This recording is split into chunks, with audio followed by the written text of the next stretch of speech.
Well, hi there. I was searching for a quote that I like.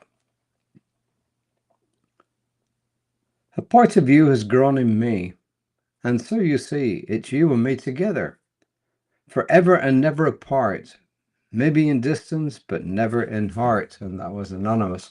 And that fits right in with our reading today, which is called Stop Feeling Separate. How about that?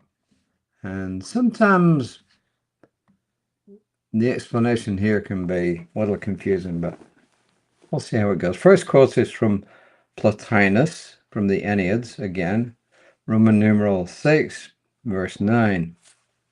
And he says, the one, capitalized, is all things and no one of them. It's present to all and absent from none. So God is in everything. And Ernest Holmes, and that the highest God and the innermost God is one God. And that was, once again, from What We Believe. I'm going to read this and then we can look at it a little bit. So bear with me. Bear with me. In complete alignment with the core principle of oneness or non-duality, I'll explain shortly, Holmes simplifies the concept by saying that there is not a here and there of divine presence. It is all the same. God is always transcendent and always immanent. I'm going to come back to these.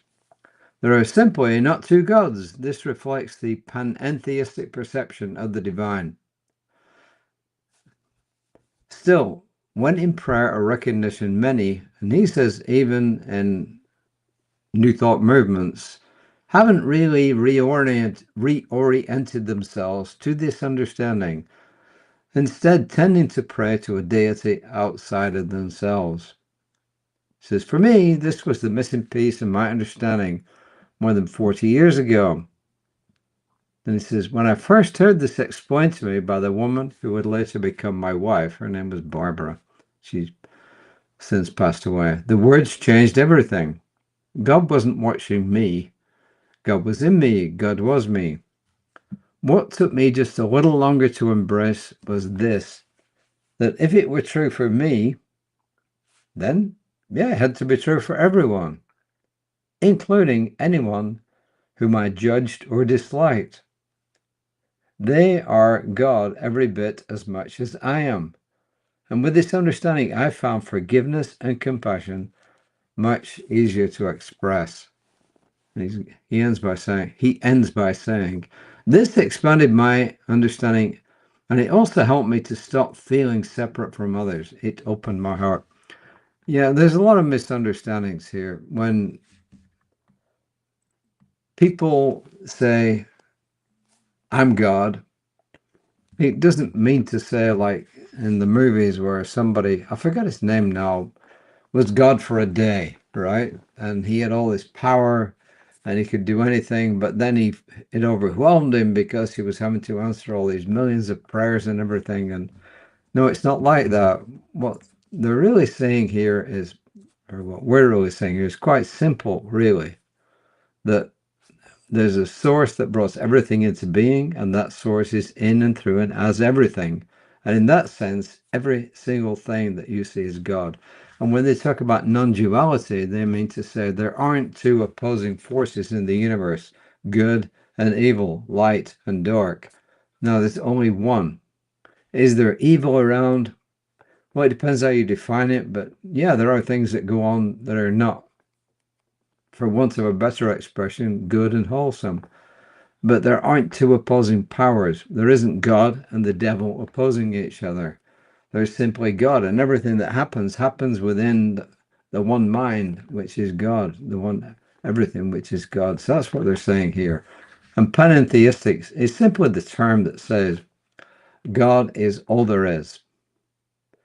And God is in and through and as everything. And yet at the same time, God is beyond understanding, because it's a power, presence, a oneness that is infinite, and our human minds can't grasp infinite.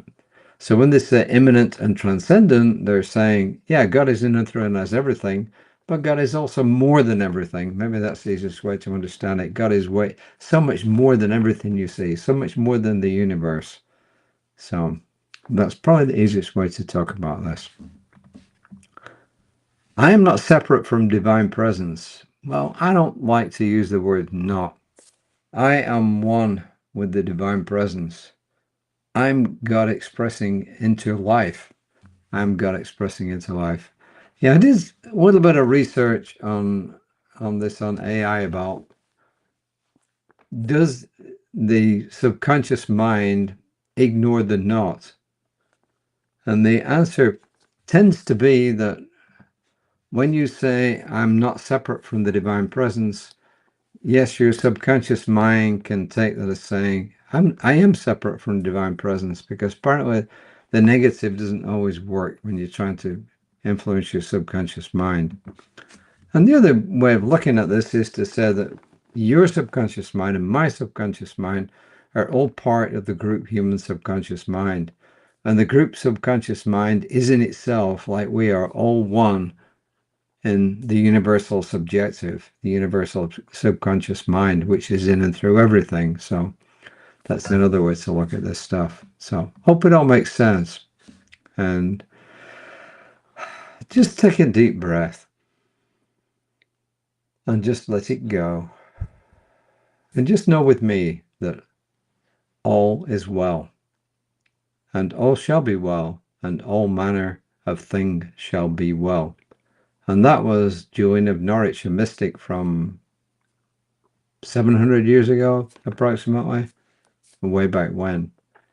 She said that she had this revelation, and in that revelation, she was led to believe that all shall be well, and all shall be well, and all manner of things shall be well. And ultimately, in other words, everything will work out.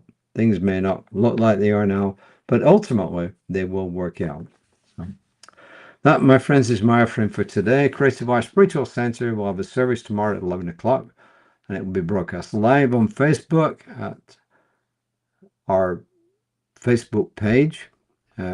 My colleague Reverend Lisa will be on at 9:15 tomorrow morning. I'll be back at 5 tomorrow evening. So until next time, I am knowing for each and every one just a wonderful, wonderful rest of the day. And until we see each other again, namaste.